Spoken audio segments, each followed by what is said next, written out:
20 Narcissistic Social Media Commandments. Social media and the Internet. When the Romans built those long, straight, and effective roads, they had no idea what was going to be using those roads in years to come.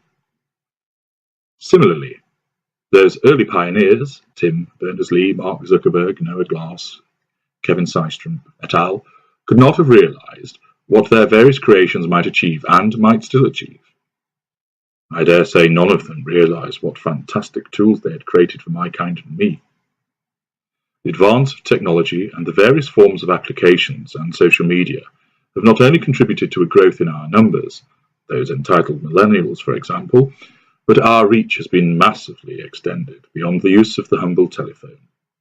Whereas once my tendrils coiled from my person when I was physically proximate to you, through the use of lieutenants, elegant handcrafted letters and those whispered words from landlines and telephone booths, now my tendrils are multiplied 1 billion times over. They surge across the internet, striking from well-composed emails, appearing from the medley of text messages which race to and fro.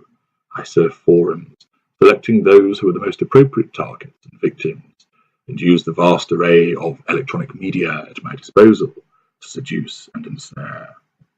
Messages, photos, videos fly back and forth, across the many outlets, across my many devices.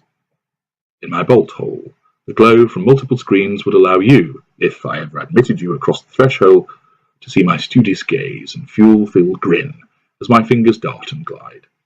Opening one application, closing another, composing a message, answering a query, laughing at a comment, reaching out, reeling in, seducing, devaluing, hoovering. Like some grand organist at a technological organ, the screens change and glow from phone to phone, from PC to laptop to tablets. The notifications, pings, each one the potential for fuel. Yes, the seemingly unstoppable advance of the availability of wireless communication and the many, many methods of connection that are available have been a playground for our kind.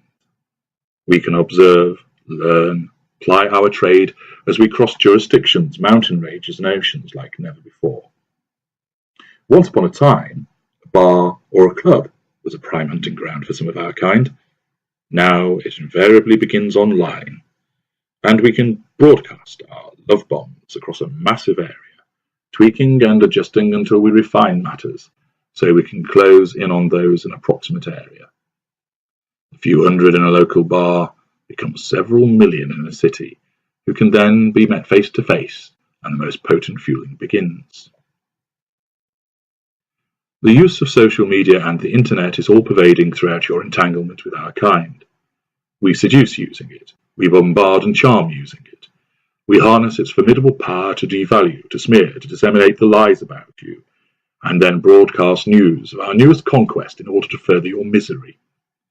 Pictures blasted across our timeline, comments smeared across your own, others piling into the frenzy of electronic barbs and hooks, the enticing hoover of a late-night text message, the blocking, the deleting, the eradicating, the capacity to scour your online profile for information to commence your seduction, the ability to monitor where you are and who you are with as we ready a hoover, the game playing from knowing you can see I have read a message but I won't respond, leaving you churning, anxious, and on the edge of indecision as to whether you ought to try again or remain distant.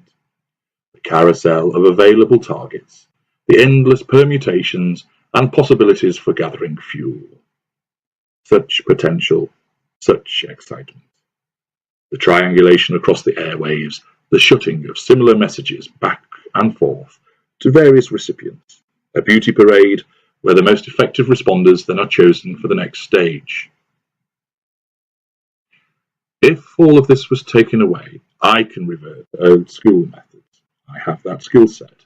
The junior of our kind would be in serious distress, thrashing around, and unable to perform effectively as us great sharks cruise easily, utilizing the older methods to suck up all that fuel, to leave the younger of our brethren starving and failing. Not that such an occurrence is likely to happen.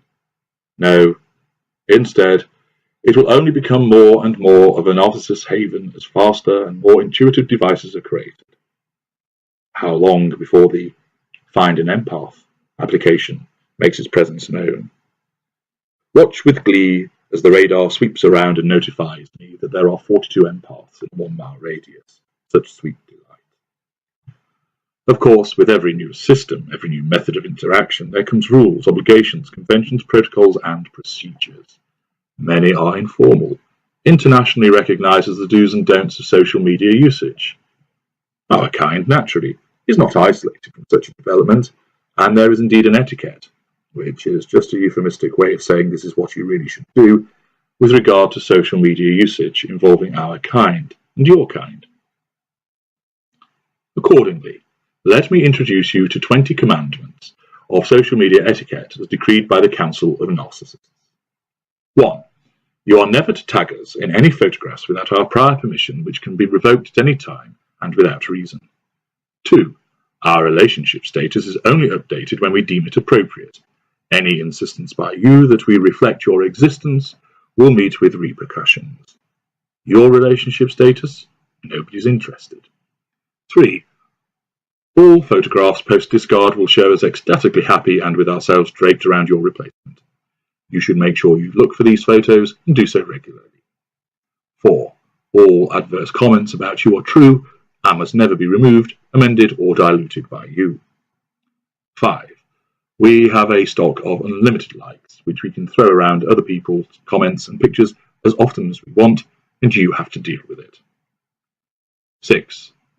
If Messenger says I was active 5 minutes ago, it's lying. 7. I can block, ban, unblock, revoke bans, as and when required. You must facilitate access to all your social media at all times, without condition or exclusion. 8. My tweets are slices of intellectual brilliance. Nobody reads yours, unless of course they're praising me. 9. All electronic communications used by me never existed. You imagined them. 10. My 1,500 friends of the opposite sex are exactly that. Why else are they described as friends? 11. All postings by you are subject to scrutiny and questioning, as in, whose hand is that in the background? And I see 2 glasses on the table. Who else was there? 12. Just because it shows I have read your message, it is not determinative proof that I have done so. 13. It shows that my message to you has been read by you, therefore you have 10 seconds to reply.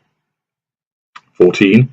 You are duty-bound, post-discard or escape to accept follower and friend requests from utter strangers with unusual profile pictures. 15. Notifications do not appear on my lock screen to save battery power. Honest. 16. All my postings must be liked and commented, retweeted, etc. by you within 1 hour of their creation. All comments must reflect my brilliance and incisive insights on the topic du jour. 17. The fact that my device automatically logs in as a location is not evidence I have been there before. It merely shows how welcome I am. 18. You are not permitted to demonstrate favour to other posts, tweets, pictures, etc. over mine. 19. I filter everything that might appear on my timeline. Popularity requires such a step. No, I haven't got anything to hide. 20. If my response is a non sequitur when we are messaging, this does not mean that I am messaging someone else at the same time. It means that you are not keeping up with me.